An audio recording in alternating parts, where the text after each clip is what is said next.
Agora vamos para a reflexão da palavra.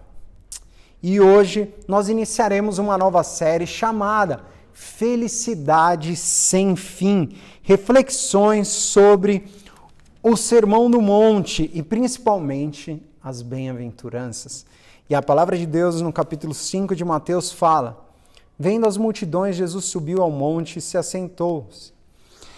Os discípulos aproximaram-se dele e ele começou a ensiná-los, dizendo: bem-aventurados os pobres em espíritos, pois dele é o reino dos céus.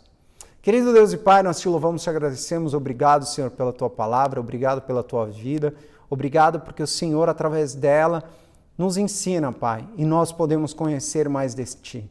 Nos guia segundo ela e que juntos possamos aprender mais de ti. Assim que nós te louvamos, te agradecemos em nome de Jesus.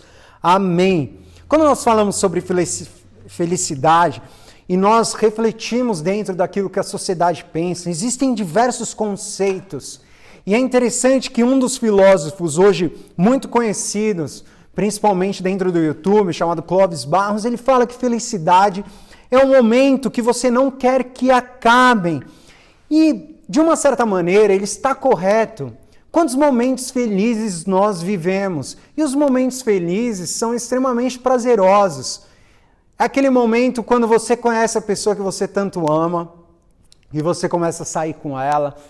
E depois você começa a namorar, e depois você casa. Isso traz muita alegria dentro do seu coração. Ou quando você pega o tão sonhado diploma do ensino médio, ou quando você se forma na faculdade, ou quando você está celebrando um aniversário com seus entes queridos, ou quando você está com seus pais. São diversos momentos na vida que trazem muita alegria, muita felicidade ao nosso coração. E são momentos que a gente não quer que acabem, porque são momentos prazerosos. Então, de uma certa maneira, o Clóvis Barros, ele não está errado. São momentos onde a gente se sente pleno.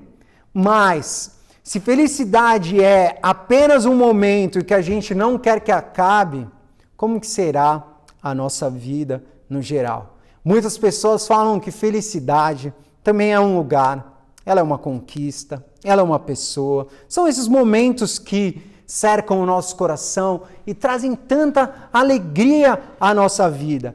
E é interessante que a sociedade que a gente vive, e dentro dessas pesquisas e dentro daquilo que eles colocam, a felicidade ela é extremamente condicional. Ela depende principalmente de fatores externos. Ela não fala diretamente sobre aquilo que está dentro do seu coração, mas ela fala sobre aquilo que você vivencia e que te traz prazer e que te traz muita alegria. E grande parte do conceito de felicidade dentro daquilo que a gente vive, ele está muito mais ligado àquilo que nós temos, àquilo que conquistamos e desses fatores externos do que aquilo que nós somos. Então, felicidade é igual a ter diferente daquilo que você é, do ser. Isso é extremamente complexo e perigoso, mas também a gente vê que a sociedade coloca que felicidade é algo muito mais passageiro. Elas são momentos específicos da sua vida e não são aquilo que é constante, aquilo que é real, aquilo que é a sua vida como um todo. São apenas momentos. Isso acaba problematizando ainda mais. E felicidade, ela se torna ainda maior quando ela é em comparação às outras pessoas. É aí que está um ponto mais perigoso, porque se felicidade é aquilo que eu tenho, aquilo que eu conquisto, a gente sempre vai querer mais. E infelizmente as pessoas querem ser melhor que as outras. Porque se todo mundo tivesse as mesmas coisas, talvez essa conquista não fosse valiosa para essas pessoas, porque infelizmente a gente vive nessa sociedade competitiva, onde um quer ser melhor que o outro, e quando um vence o outro, o que acontece? Ele se sente mais feliz. No comparativo, eu sou melhor que as outras pessoas, e isso infelizmente traz muita satisfação à vida das pessoas. Então, por isso que quando nós refletimos sobre felicidade, dentro da perspectiva da vida, dentro da perspectiva da sociedade, a gente vê essas colunas e esses pontos principais, que é São momentos, são conquistas e ela não é algo constante, mas é algo passageiro e que principalmente, se todos tivessem a mesma coisa, talvez a pessoa não teria tanta alegria quanto ela tem hoje, por saber que ela é melhor do que os outros, porque saber que ela conquistou mais, porque ela tem uma nota melhor do que o outro, porque ela tem um apartamento melhor, porque ela se colocou melhor. Então, infelizmente, quando a gente pensa na felicidade, vem todas essas perspectivas, porque infelizmente o ser humano ele é cheio de vaidade, cheio de egoísmo, cheio de orgulho, cheio de prepotência. Ele é cheio de si mesmo. E isso acaba trazendo diversas complexidades às nossas vidas. E, infelizmente, a felicidade para uns é o terror para outros. E isso é muito difícil, muito complexo. Porque quantas pessoas são felizes e quantas pessoas são feridas por causa da felicidade do outro? Você já parou para pensar nisso? Às vezes tem pessoas que a felicidade dele é conquistar, ganhar mais. E para isso, ela acaba explorando as pessoas que estão ao seu redor. Desde a sua família, desde os profissionais de trabalho, ou até aqueles que ele mesmo contrata. Porque ele quer ganhar, quer ganhar, quer ganhar, quer ganhar. Porque é isso que, entre aspas, faz com que ele seja feliz. Mas é interessante que quando nós vemos a declaração de Rockefeller dentro de uma entrevista, perguntaram para ele quanto dinheiro uma pessoa precisa para ser feliz? Quanto dinheiro você precisa para ser feliz? E ele sempre fala, mais um pouquinho. Por quê? Infelizmente, nunca será o suficiente. Nenhum recurso financeiro ou nenhuma conquista irá fazer com que o meu e o seu coração esteja extremamente preenchido. Porque quando nós estamos cheios de nós mesmos, nunca será o suficiente. Nunca será o suficiente. E nós vemos isso dentro daquilo que Jesus ensina. Porque Jesus, ele criticava grande parte dos religiosos da sua época, os fariseus, porque os fariseus eles eram pessoas cheias de si. E nós temos um relato que mostra um pouco de como o fariseu olhava para as pessoas que estavam ao seu redor, olhavam para as pessoas que estavam dentro do seu contexto. E uma das histórias é o fariseu e o publicano. E olha como que o fariseu coloca: eu te agradeço, Deus, porque eu não sou como as demais pessoas, desonestas, pecadoras, adúlteras, e com certeza não sou como aquele cobrador de impostos. Eu jejuo 2 vezes por semana, eu dou o dízimo de tudo o que eu ganho. Olha como o fariseu se comportava naquela época. Ele achava que ele era melhor que as outras pessoas. Ele achava que pelo que ele realizava, ele poderia entrar no céu pelos seus próprios méritos. Eles eram tão arrogantes que em vez deles beneficiarem as pessoas por aquilo que eles aprendiam da lei, por um relacionamento que eles tinham com o nosso Deus, eles usavam a religião para que eles pudessem prejudicar e controlar as pessoas que estavam ao seu redor. E infelizmente isso é extremamente complicado. Eles se sentiam autossuficientes, eles se sentiam merecedores dos favores de Deus, a arrogância deles era muito grande. E é interessante que quando Jesus começa a caminhar com eles, eles não conseguiram reconhecer em Jesus o Filho de Deus. Eles não conseguiram enxergar em Jesus o Cristo, aquele que viria resgatar o reino de Israel. Eles não conseguiam enxergar Jesus porque Jesus era totalmente diferente dos fariseus. E é como se eles olhassem para os fariseus, como eles olhassem para Jesus e falassem: ele é o Filho de Deus, ele é o Messias, ele é o próprio Deus. Não. Ele não se veste como a gente veste, ele não fez as mesmas escolas que nós fizemos, ele não frequenta o clube dos fariseus, ele não faz parte da nossa sociedade, ele não é o Cristo. Porque se ele fosse o Cristo, ele nasceria dentro da nossa realidade. Então a arrogância dos fariseus era tão grande que eles achavam que eles mereciam ir para o céu por tudo aquilo que eles realizavam. Só que eles não viam que tudo aquilo que eles faziam, que era para que eles pudessem ser felizes, alegres, faziam mal às pessoas. E é interessante que a religiosidade, ela não faz com que eu e você sejamos felizes. Isso é algo óbvio. A religiosidade, ela faz com que a gente oprima as pessoas, faz com que a gente fira o coração deles, porque a religiosidade não nos leva para o céu. Nada que eu e você possamos fazer, nós seremos merecedores do céu, porque nós somos salvos não por aquilo que fazemos, mas pela graça de Deus, pela misericórdia de Deus, por aquilo que Jesus Cristo realizou na cruz. Mas os fariseus não, eles achavam que eles eram observantes da lei e que a religião deles poderiam levar eles para o céu. E isso mostra todas as atitudes, mas a religiosidade, ela mais amarga as pessoas, ela destrói o coração. E por isso que eu e você precisamos fugir da religiosidade, porque a religiosidade, ela não traz felicidade. Felicidade não vem pela performance, felicidade não vem pela autossuficiência.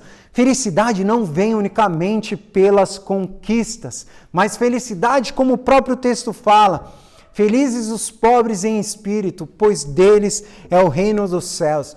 A palavra Macários, que é traduzida no português como felicidade, ela não vem pela conquista, ela não vem pelo merecimento, ela não vem pela performance, mas ela vem pela dependência.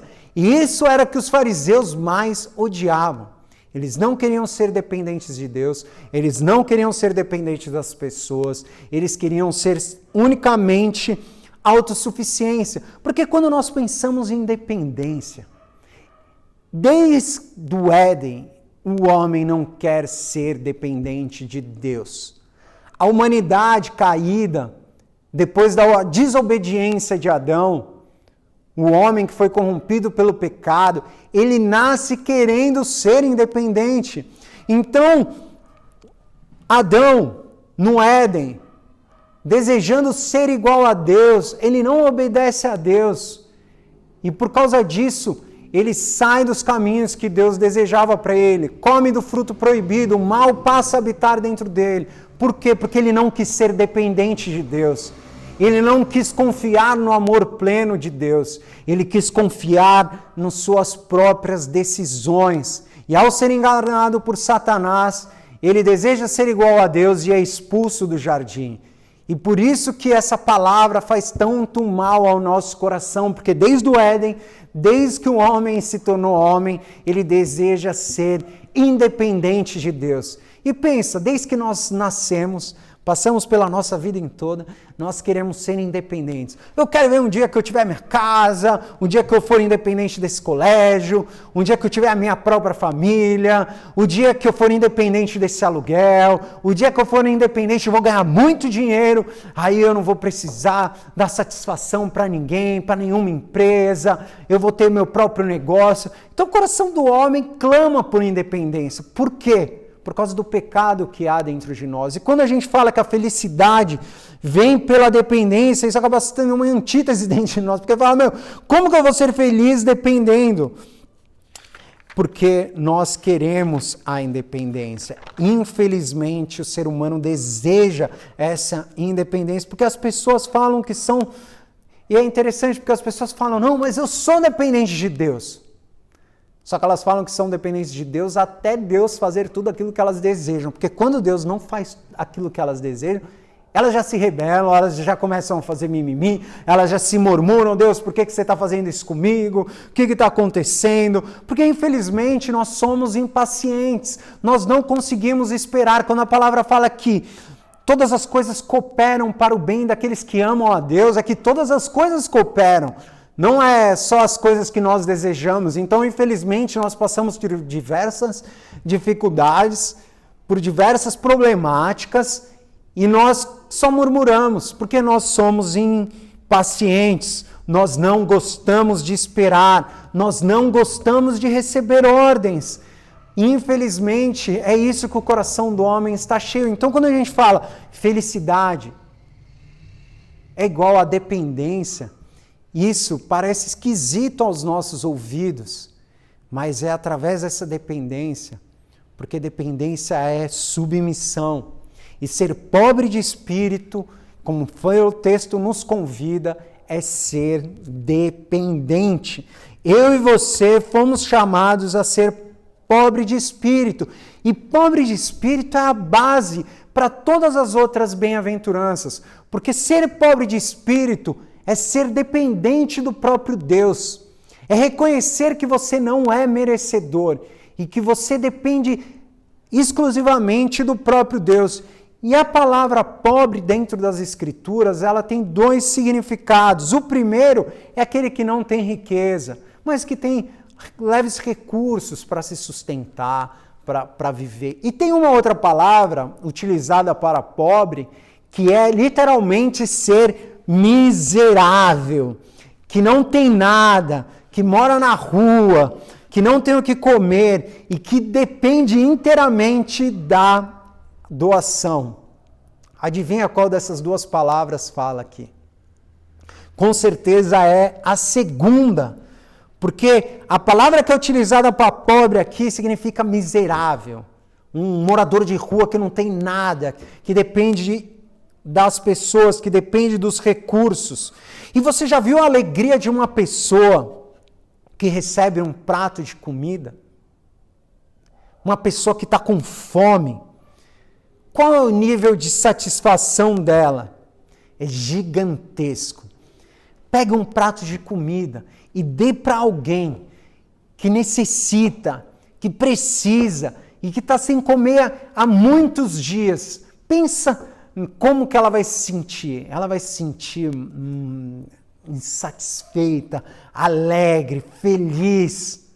Isso vai encher o coração dela de satisfação, porque ela precisa daquilo, ela sabe que se ela não comer, ela vai morrer, então o organismo dela já está gritando, eu estou com fome, eu preciso comer, eu preciso comer, eu preciso comer, eu preciso comer, eu preciso comer. E aí quando você dá, aquela transborda alegria, porque ela é dependente daquilo.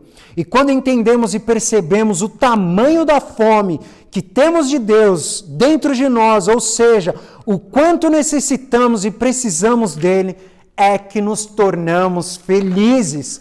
Quando eu e você olhamos para dentro de nós e percebemos que nós temos uma fome do tamanho de Deus, e quando nós nos alimentamos dele e vemos que nós somos inteiramente dependentes dele, aquilo provoca uma alegria dentro do nosso coração. Aí que nós somos pobres de espírito, quando nós reconhecemos que Deus é a fonte de tudo, ou seja, é Ele que controla o ar que respiro, é Ele que provê todas as coisas, é Ele que sustenta tudo. Depender dele é tudo que precisamos. Mas Ele não é um Deus que nos escraviza. Ele nos ama a tal ponto de entregar o seu próprio Filho. Então a fonte de felicidade é uma pessoa. A fonte de felicidade é o próprio Jesus Cristo. Então eu e você somos moradores de rua, que não tem o que comer, que estamos nos últimos segundos de vida. Nós não temos vida, nós estamos largados e jogados e de repente Deus vem com um banquete para nós. Vem com um banquete para que a gente se alimente. E a hora que a gente vê, a gente não merece esse banquete, Deus. Por que o Senhor está fazendo todas essas coisas para mim? Por Deus fala, é porque eu te amo, meu filho. Porque eu amo a sua vida. Eu quero te ver forte, eu quero ver você crescer, eu quero ver você se desenvolver. Eu quero que você se torne como meu filho. E eu amo tanto a sua vida que eu fui capaz de entregar o meu filho na cruz por você.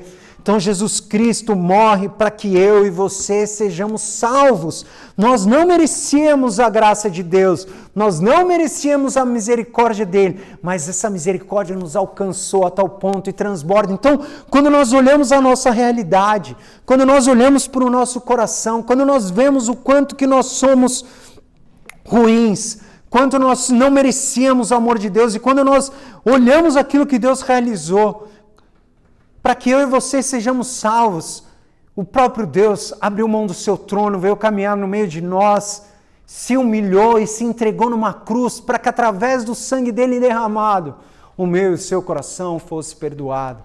Olha quão grande é o amor do nosso Deus, o quanto transborda. E nós recebemos um banquete de Deus, um banquete maravilhoso. É como se Ele nos levasse para um palácio, nos colocasse sentados na cadeira e servisse o melhor banquete do mundo, só para satisfazer o meu e o seu coração. E é isso que Jesus Cristo faz na cruz. Nós não merecíamos, mas mesmo assim, Deus nos salvou, Deus nos deu. Eu e você não merecemos, eu e você jamais conseguiríamos chegar até Deus pelos nossos méritos. Eu e você podemos até fazer coisas legais, coisas que ajudem as pessoas, mas isso não é o suficiente. A única coisa que faz com que eu e você sejamos salvos é a morte de Jesus na cruz. É por amor, não é por mérito, nós jamais conquistaremos isso, nós somos conquistados. Eu e você somos conquistados, porque através da cruz nós somos salvos. E é essa a nossa realidade. Nós ganhamos um banquete do nosso Deus e muito mais. Nós ganhamos um palácio para morar, porque pobres de espírito, pois deles é o reino dos céus, pois o reino dos céus lhe pertence. Olha como é maravilhoso. Eu e você, além de sermos salvos, além de recebermos um banquete maravilhoso, nós recebemos também um palácio para morar. Nós recebemos, como fala em João 14, uma morada construída pelo próprio Jesus Cristo. Então um dia eu e você viveremos a plenitude. Então a felicidade, ela não vem pela performance, ela vem pela dependência. Dependência gera submissão. Submissão gera crescimento. E é isso que Deus espera da minha e da sua vida. Rafael, seja cada dia mais dependente de mim. Porque quanto mais você for dependente de mim, quanto mais você buscar a minha palavra, quanto mais você buscar o meu coração, quanto mais você depender dos meus caminhos, quanto mais você se esvaziar e se encher da minha palavra, se encher do meu espírito, mais você se sentirá satisfeito, mais você se sentirá feliz. E por isso que nós falamos que a felicidade não são momentos, mas ela é algo constante que vem no nosso coração. E a palavra fala que um dia eu e você viveremos um lugar onde não haverá choro nem ranger de dentes. Nós viveremos no palácio do próprio Deus, pobres na terra, mas ricos no céu. Eu e você fazemos partes de um reino e juntos nós temos uma missão. Isso gera pertencimento. Quando nós somos resgatados por Cristo, nos tornamos pobres de espírito e descobrimos que nós fazemos parte de um reino, isso começa a mexer com o nosso coração, porque eu e você descobrimos o verdadeiro propósito das nossas vidas. E isso alegra os nossos corações. Eu e você não estamos sozinhos, nós fazemos parte de um reino que tem um rei misericordioso, que não nos escravizou, mas que foi capaz de se entregar numa cruz para que eu e você pudéssemos fazer parte dele. É um rei que nos inclui, é um rei que traz para perto de si, é um rei que demonstra e derrama seu amor pelas nossas vidas, e por isso que nós somos felizes. Por isso que nós viveremos a felicidade do reino dos céus, que é instalado já aqui na terra. E a bem-aventuranças nos ensina isso. Quanto mais eu e você formos dependentes de Deus, menos de nós, mais de Cristo, mais felizes nós nos tornaremos. E assim conseguiremos cumprir com a missão do nosso Deus, porque meu trabalho não será para conquistar coisas para minha vanglória, a minha família não será para uso próprio, as coisas que eu tenho não será para que eu me sinta melhor que as outras pessoas, isso não fará mais parte da minha vida, porque meu trabalho será um instrumento de Deus para que pessoas sejam impactadas. Eu serei dependente de Deus através daquilo que eu faço, porque sempre que eu sou dependente de Deus, eu utilizo os recursos não para fazer mal às pessoas, mas para abençoá-las, para que elas possam ser transformadas. Então eu uso do meu conhecimento para que o céu se torne cada dia mais parecido com a terra. Porque quando os filhos do reino de Deus estão caminhando aqui na terra, dependentes de Deus e submetidas à sua palavra, o que acontece? Pessoas são abençoadas. Eu zerei da minha família para abençoar. Eu cuidarei da minha esposa, do meu marido, dos meus filhos, não para benefício próprio, mas para manifestar a graça e a misericórdia de Deus, porque é esse amor que vem pela dependência, porque quanto mais dependentes nós somos, mais constrangidos somos pelo amor de Cristo, porque é Ele que está nos sustentando, Ele que está provendo todas as coisas, e Ele que está nos guiando. E quando nós juntamos a família e reconhecemos isso, é como se todos os filhos e todos os membros dessa família dobrassem os joelhos e olhassem para o céu e falassem: obrigado, Deus, nós temos a comida aqui não pelo nosso mérito, mas pela Tua graça, Pai. Obrigado porque o Senhor é o Criador de todas as coisas, o Senhor que nos deu todos os recursos. Obrigado, Deus. E essa é a dependência, porque nós começamos a entender que nada vem por aquilo que nós fazemos, mas por aquilo que Deus faz através de nós. É o trabalho, é a família, é os hobbies e é tudo aquilo que nós iremos desenvolver. Nós fazemos parte do reino de Deus. Nós fazemos parte da realidade dos céus. E juntos, como família em Cristo, como igreja, nós iremos levar esse evangelho maravilhoso, essas boas novas do Rei que veio caminhar no meio de nós e que levou o seu amor para todos aqueles que estão à sua volta. Obrigado, Jesus. Obrigado por essa felicidade que vem dos céus. Obrigado pelo seu coração, Pai. Que juntos possamos ser abençoados por Ti. Que juntos possamos Te louvar, Pai. Mas ser dependentes, submissos a Ti, submissos à Tua palavra, submissos àquilo quem o Senhor é. Nos guia segundo a Tua vontade, segundo o Teu amor, segundo o Teu querer, Pai. Em nome de Jesus, amém. Não deixem de dar os seus dízimos e ofertas para que o trabalho do reino possa avançar, para que possamos nos desenvolver, para que possamos abençoar mais e mais pessoas. Que Deus abençoe muito a sua vida, que você se torne cada dia mais dependente de Deus, porque Ele é a fonte de nossa felicidade. Felicidade sem fim, uma felicidade que vem do coração de Deus. E que a graça e a paz do nosso Senhor Jesus Cristo, o amor de Deus, Criador de todas as coisas, o poder e o consolo do Espírito Santo sejam com vocês, povo de Deus, aqui para todos sempre. Amém. Ótimo domingo, aproveitem. Deus abençoe. Tchau, tchau.